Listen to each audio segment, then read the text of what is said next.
Hey viewers and subscribers, my pleasure to be on the show again today. Love parenting and mental health therapy with your counseling psychologist. And I am Tosin Togun, your lead consultant at Sure Hope Counseling Clinic. Yes, it's wonderful to be back again on the show, and thank you for staying subscribed to this channel. And for those who are just meeting me for the first time or coming across our channel for the first time or seeing our video for the first time, I want to implore you to please do these 4 things for me. Number 1, please subscribe to this YouTube channel, share the video, leave a comment, also like the video, hit the notification bell so that you can always be notified when we bring on the show another value. Okay, so what we are doing today is also very interesting, like we always do. Today on the show we are talking about sleep hygiene. You know, on the show Love Parenting and Mental Health Therapy with your counseling psychologist, one of our major goals is to ensure that you are sound, most especially mentally. Okay, so this week we're going to be looking at sleep hygiene. All right, what is sleep hygiene? What are the importance of sleep hygiene? How can it be achieved? That is what we are doing on this show this week. All right, so I'll be right back. Let's take a short break.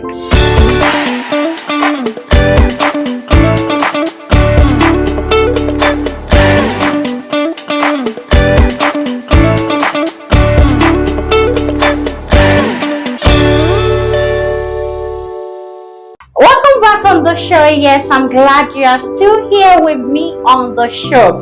All right, so today, like I said the other time, what we are looking at is sleep hygiene. What is sleep hygiene? What is the importance of sleep hygiene? How can it be maximized? That is what we are doing on the show today. And of course, I'm going to start with the importance of sleep hygiene. You know, a few weeks or few days ago, my husband and I were talking, and he said something like, most achievers you see around the world only sleep for like 4 hours in a day or 6 hours. And I was telling him that sleep is different from sleep. I know you understand. You know, there's some sleep, it is just short, but at the same time highly refreshing, uninterrupted, you know, so sound. Such sleep are very healthy, rejuvenating, and of course once you're waking up, you are just fit and ready for the day. But there's some sleep that you can even sleep for 10 hours and waking up you are not refreshed, probably because the sleep environment is not encouraging. You know what I mean? Okay, so we're going to be looking into what sleep hygiene truly is today and how it can be maximized.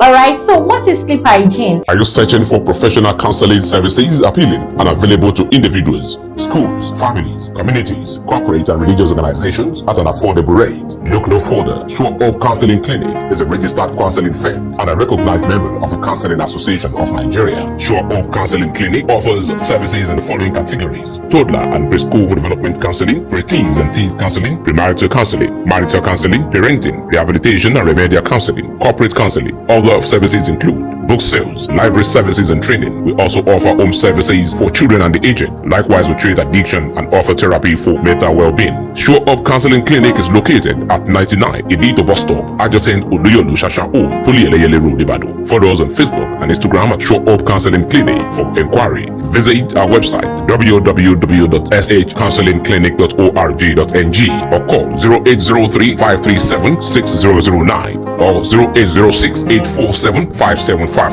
Sure Hope Counseling Clinic, living people better than we met them.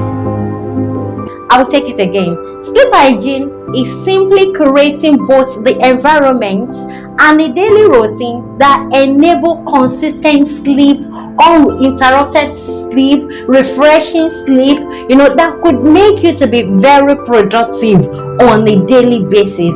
So meaning that getting enough sleep is so important to your productivity, not only just to your productivity, to your mental and physical health, and not only that, your interaction with people, your interaction with your environment, your interaction with your families, immediate family members, your partners, your children, depends most at times on how refreshed your sleep is.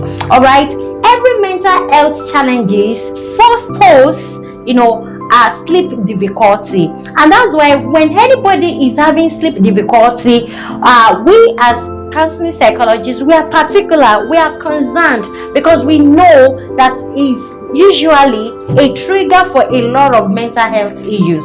Okay, so like I said the other time, sleep is very, very important. So in essence, getting enough sleep is very, very important for your interpersonal relationship and your productivity. There is relationship, there is interrelationship between your sleep and how productive you are as an individual. All right, okay, so moving very fast now, getting enough sleep is very, very important to your productivity and to every activities around you. Okay, and good sleep does not just come like that. Good sleep is not cheap. It's not just something that is easy to come about. To have a good sleep, you have to be deliberate about it, and that's why we have what we call sleep hygiene. A number of us have heard about food hygiene, body hygiene, but hearing about sleep hygiene might be like, oh, what is sleep hygiene? Okay, thank God I've defined it the other time. But from that definition, two things are very, very important that we must put to focus if we will be able to practice sleep hygiene. Number one, healthy sleep environment, and that starts from your beddings. You should have the full understanding that your bed is meant only for two things. Number one, to sleep. Number two, sexual intimacy. See that I didn't just say sexual intercourse. Okay, sexual intimacy can only be achieved between partners, married partners. All right, so don't do sexual intercourse. All right, do sexual intimacy. Okay, so sexual intimacy and what? Sleeping. Those are the two things that your bed should achieve. It's not a place for meditation. No, it's not for a place to read books. It's not a place to start listening to music. It's not a place where you take your gadget to. Your bed is meant for sleep and what? Sexual intimacy with your partner. All right, so having noted that, then the room environment is very, very important. All right, but before I go into that, let me also say that your bed is very, very important. You know the kind of pillow that works for you. For some people, soft pillow works for them. For some people, hard pillow does the job. You have to know the kind of pillow that works for you, that is good for you. Okay, so that you don't wake up with neck dislocation or neck pain. So you have to know the kind of pillows that works for you. And for some persons, they don't use pillow. Well, I won't say much about that today. Okay, so you have to also know the kind of sleeping position that works for you. Sleeping position are very, very important. Okay, it's very, very important that you take a convenient sleeping posture. When you want to sleep, be deliberate, and that helps you to take a sleeping posture that is okay for you. When you sleep unconsciously, when you don't plan for sleep and you sleep off, you might not actually be positioned be for a right posture that will enhance sleep hygiene. So very, very importantly, you have to be deliberate about sleeping and your position. Okay, and also the room environment, like I was saying the other time, has to be prepared for sleeping. How do I mean? Your room environment should be well aerated, because a bedroom should always be cool, that is free of heat. Then number two, your bedroom should be the one that is not actually filled with a lot of distractions. For instance, you are not actually expected to keep gadgets in your bedroom. Your living room can have should be a place where you put your gadgets or any other space in the house, but for your bedroom, you are not actually expected to put gadgets in there. But in case you put gadgets in your bedroom, that means 2 hours before bedtime you should be done with gadgets, you should be done with electricity, you should be ready to sleep. All right. Also, your room should be painted with cool colors. Rooms are not expected to be lighted up. Do you understand? And that's why when you want to put bulb, a number of times when you are sleeping is important, good, and more hygienic for you to put off the lights, because the room is supposed to be dark. That enhances your sleep.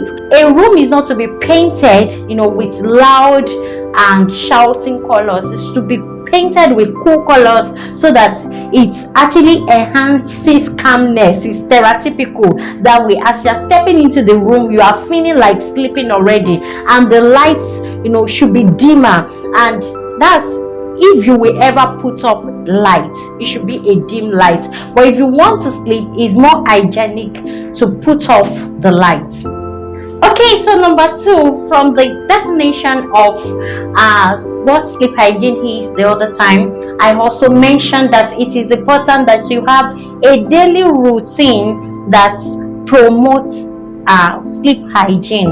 All right, so I will talk briefly about this particular routine, then from there we'll round up this particular section. All right, so few routines that you have to put in place, or let me say the basic that you have to put in place for you to have good sleep, or for you to be maximizing sleep hygiene, is number 1, you have to ensure that you set sleep time. You have to set bedtime and waking up time. That is very, very important, because it positions your brain to knowing that, okay, this particular time shuts down for sleep. Most especially when you are regular, when you are consistent, your brain adjusts to that. So how do you make it consistent? You have to prioritize sleep over work, over discussion. Like, everybody has to be aware of your bedtime, and that helps you to be consistent. And you have to give it also a priority, that this time is my bedtime and my waking time is this time. All right, so when you practice it consistently, you will discover that your brain takes the responsibility of adjusting to the bedtime, and that way you can have enough sleep hours, and before you know it, they become more refreshing. All right, because your brain and your system has adjusted to that time. You might have to practice that for like a month or 3 before you could get to that point where your brain masters the process. Another routine to put to place is to ensure that you eat at least 2 hours before the bedtime. All right, this helps you not to go to the bed too full, or go to the bed hungry or tasty, because you would have done that at least 2 hours or an hour 30 minutes before the bedtime. When you are able to do this ahead, one of the things is going to help you with is it's going to help take away sleep interruption. That is, you won't be interrupted by hunger, or by tummy discomfort, or by full bladder. You would have emptied your bladder even before going to bed and stuff like that. So that way you can have enough rest hour without or less interruption. Another routine to put to place is to ensure that you avoid caffeinated drinks, most especially during the day, so that it doesn't interfere with your sleep. Some persons might take caffeinated drinks and not actually interrupt their sleep. But if you are the kind that you usually have sleep disturbance, then caffeinated drink is not for you at all. You have to stay away from it, and this way you can have long hours of sleep without interruption. And lastly, on sleep routine, you have to prepare your mind for pre-sleep routine. Yes, we call something pre-sleep routine, and that simply means you put up some activities that prepare you for sleep, that tells your brain, oh, few hours from now this lady will be sleeping. All right, for instance, probably an hour before your bedtime, you might start preparing to sleep. Maybe listen to music, maybe meditate, maybe read a book. So that way your system is also adjusted to your pre-sleep routines. Once you start doing your pre-teens routine, that way your brains and your body begins to prepare to sleep, and before you know it, getting to your bed, you are sleeping off immediately. Okay, I will be rounding up here, and I want you to know that it is very, very dangerous not to have sleep hygiene. It could actually predispose you to a number of mental health challenges, and that's why I said till we meet again next week, don't forget to maximize everything that has been said in this video. All right, share the video, subscribe to this YouTube channel so that you can get more. All right, so bye for now and see you next video.